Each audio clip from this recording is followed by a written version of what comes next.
Alrighty, we're going to go ahead and get started during the craziness. During the craziness, if you wish to get involved in the panel, handouts are here at the front. You must come to the front and be recognized, or else, because I say so. And plus, we have plenty of flyers on top. So, everybody, welcome to Fandom into Adulthood. My name is Venus DeCoy, and I am the owner of Goddess Productions and Consulting. We specialize in small business entrepreneurship as well as personal and home life development. Can you hear me? Does it work? Loud enough. That's cool. Trust me, I can talk loud enough. Thank you, Mimi. And today, we are going to be talking about some things, including how to enjoy your fandom long after you have graduated high school. So, first of all, I always like to get a feel for who's in the room. How many of you currently are either a freshman or sophomore in high school? How many of you are sophomore or juniors or seniors? Any juniors and seniors to the business?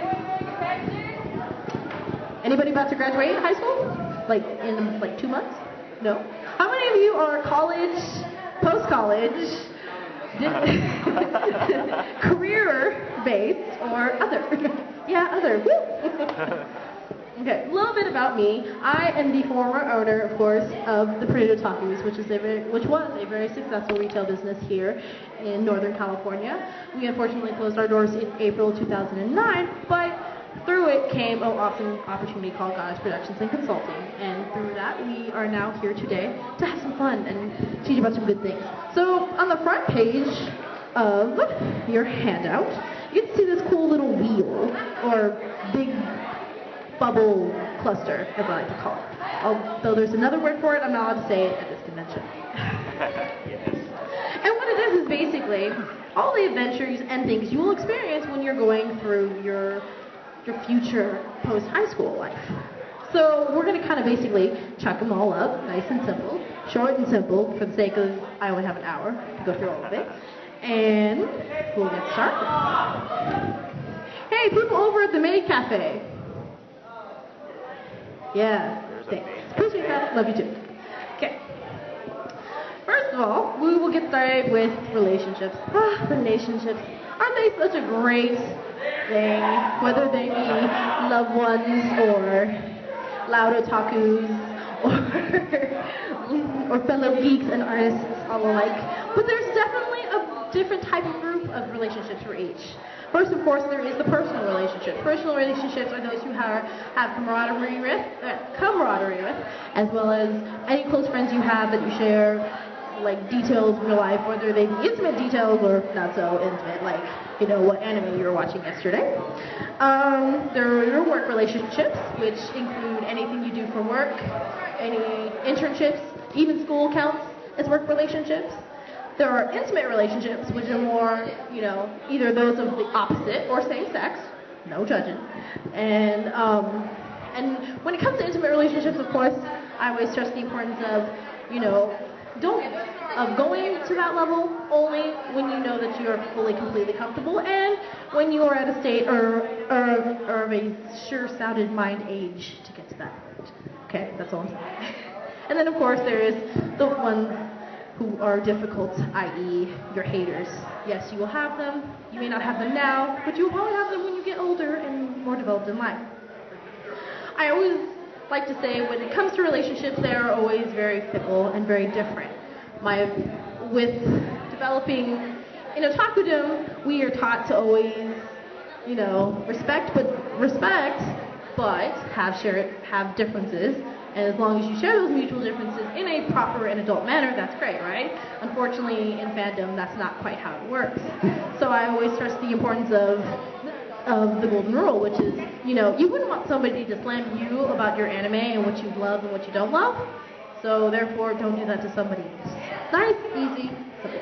When dealing with difficult people, it's important to know that they're going to be difficult. Sorry, that's just how the world is, unfortunately.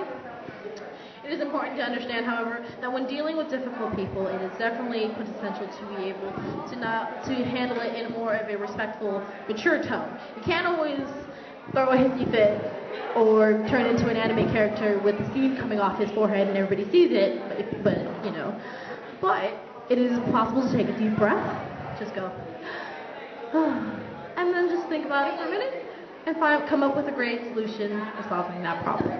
So that's definitely great. So we're going to move on a little bit now to personal self, which of course includes health, appearance, and your character and values.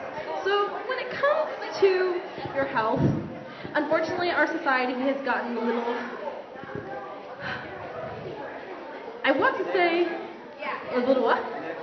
Yes, thank you. Negligent is definitely a good term, myself included, I won't lie. I used to be a lot skinnier than this many years ago. So when it comes to your health, I always say, make sure you go to see your doctor at least once a year. Make sure you get any regular tests that you need, whatever they are, because there are plenty. There are definitely many. And also, you know, consider, you know, exercising, doing that, you know, hara yukai dance does burn a lot of calories, especially the Vocaloid dances too. Oh, did I get somebody's attention by saying Vocaloid? I did, didn't I? Yes. Sorry, I don't have a Vocaloid exercise for this panel. Yeah, it would. It'd be like, ow. I already hurt my neck already. But definitely it is important to maintain your health in fandom in just general because, of course, especially if you're the type that does a lot of traveling to conventions and multiple conventions in 1 year.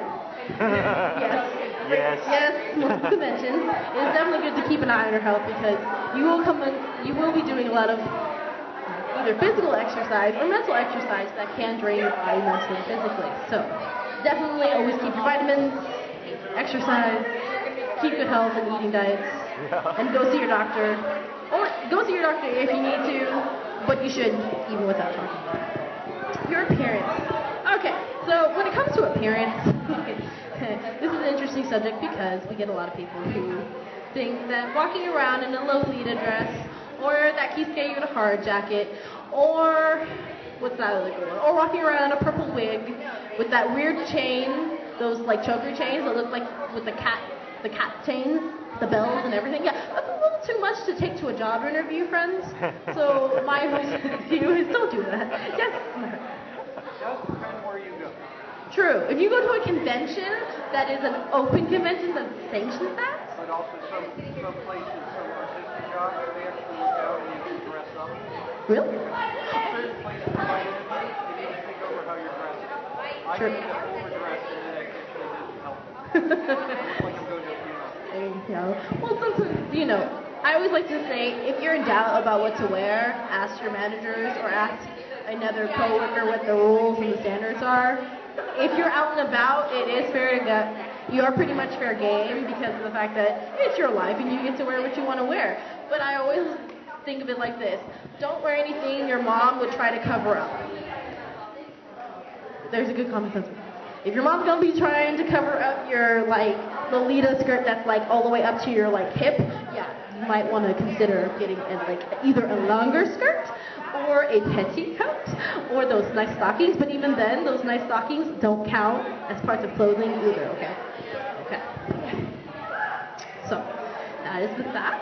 Oh, I would say, hey, conventions are fair game. If you unless the convention says no, like those Hug Me t-shirts or any specialty t-shirts that say, I love yaoi, but you can't really say that you love yaoi because it's a family-friendly convention, take that into consideration.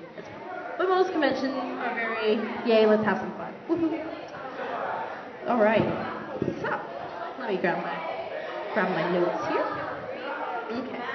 So, I would say at this point in age for most people, your characters and your values are highly defined at this point. What I like to recommend is if you're not sure what you stand for or what you believe in and what you don't believe in, my best advice is sit down, take a piece of paper, or even a piece of the back of this handout, and write what you believe in and what you don't believe in. That'll be the opposite page or the back.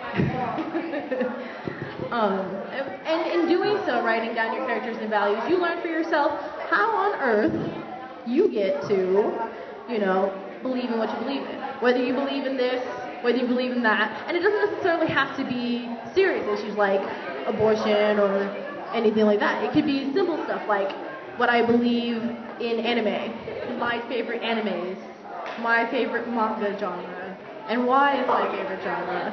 Or another good one is why I prefer anime over comics.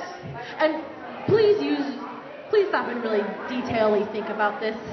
Don't just be like, it just looks better. That's not a good argument when you meet somebody who likes comics and you like anime and manga, and then you guys try to have a conversation about that as to why you like it. It doesn't go well. You wonder why. Make sure that your characters and your values, whatever you believe in, they're greatly detailed, and that they basically are a staple of who you are. When you drift, I say drift, when you go through this life, there are going to be many times where your characters and your beliefs are challenged.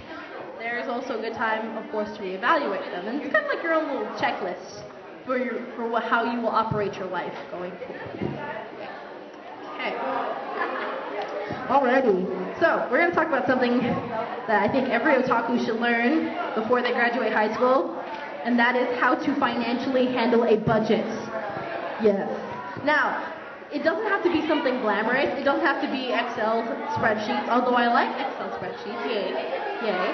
But if you were like me at 16 and had just gotten a job and didn't know how to budget her money, an Excel spreadsheet is like absolutely terrifying to you. So, on the back of your handout, on the front of the handout, that's titled this, it says creating your own personal budget. Then on the back is a kind of like what I like to say, a handmade one. It kind of goes to show you how simple and unglamorous it can be, as long as you get everything taken care of you want. Yes? Yes, I was going to say, if you don't have Excel, you can always use, like, if you're on Google, they have that Google Docs thing where you could actually where they actually have a spreadsheet on that, and you can kind of format it that way. That's definitely a good thing, but I also recommend, writing it out yourself. Oh yeah, but I'm just saying if you want to print it out or anything like that and make it look neat. Push it. Yeah. If you're it's definitely good if you're like or I would say not OCD type, but if you like your details in a neat format. If you're like me that kind of just does it like this works. There's no wrong way to do your budget, just do your budget. So that way you don't get stuck with $35 overdraft fees because you didn't budget your money. You don't get stuck with wondering why you're broke at a convention. Yes, and trust me, that has happened to me. So, of course, on the front, I'll just go through the steps, it's a little easier. Step one is gather all your bills and a piece of paper or Google Docs. Step 2 is start by listing all the bills you have and how much they all are. For example, and keep in mind they will change either month to month, or if you do a yearly budget, you can adjust it accordingly. But say, for example, you have your rent, which is like $500 a month, which I don't think is now possible in the state of California, but it's an example, so go with me on that. Cell phone bill's $100, credit card payments, at least the minimum payment you need to pay is like $50 to $100.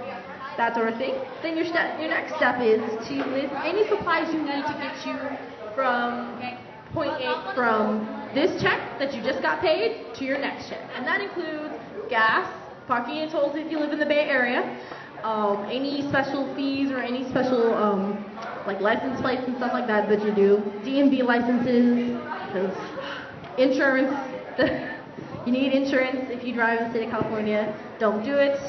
It's not pretty if you don't have it.